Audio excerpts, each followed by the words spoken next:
২৬ December Sylhet Titans, Rajshahi Warriors এবং Chittagong Royals Noakhali এক্সপ্রেসের match দিয়ে শুরু হতে যাচ্ছে বাংলাদেশ প্রিমিয়ার লিগ বিপিএল-এর ১২তম আসরের।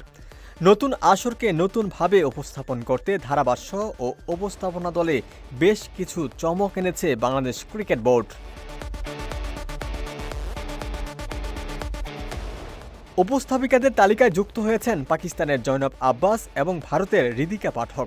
৯ ডিসেম্বর বিসিবি নিজেদের ফেসবুক পেজে পৃথক দুটি ভিডিওর মাধ্যমে বিষয়টি নিশ্চিত করে। জয়নব আব্বাস কিছু ম্যাচে ধারাভাষ্যও দিতে পারেন।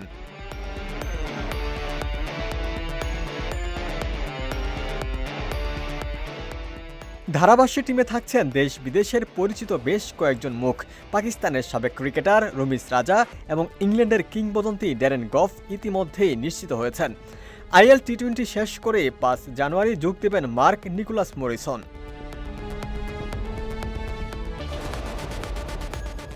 প্রথমবারের মতো বিপিএলে ধারাভাষ্য দিতে আসছেন ওয়াকার ইউনুস।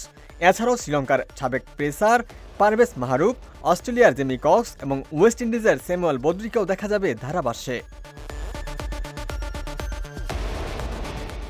বাংলাদেশি ধারাভাষ্যকারদের মধ্যে থাকছেন আতার আলী খান, শামীম আশরাফ চৌধুরী, মাজাহার উদ্দিন অমি ও সমন্বয় ঘোষ।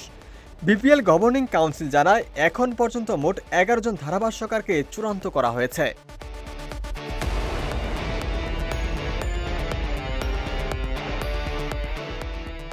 চৌত্রিশ ম্যাচের এই বিপিএলে শুরু হবে সিলেটের মাঠ থেকে। সিলেট ও চট্টগ্রামে সমান ১২টি করে ম্যাচ হবে। বাকিগুলো এলিমিনেটর, কোয়ালিফায়ার ও ফাইনাল সহ 10টি ম্যাচ ঢাকার মিরপুর শেরেবাংলা জাতীয় ক্রিকেট স্টেডিয়ামে আয়োজন করা হবে। উদ্বোধনী অনুষ্ঠান হবে ২৪ ডিসেম্বর ঢাকায়, আর ফাইনাল অনুষ্ঠিত হবে আগামী বছরের ২৩ জানুয়ারি। ওমর ফারুক, ঢাকা প্রকাশ।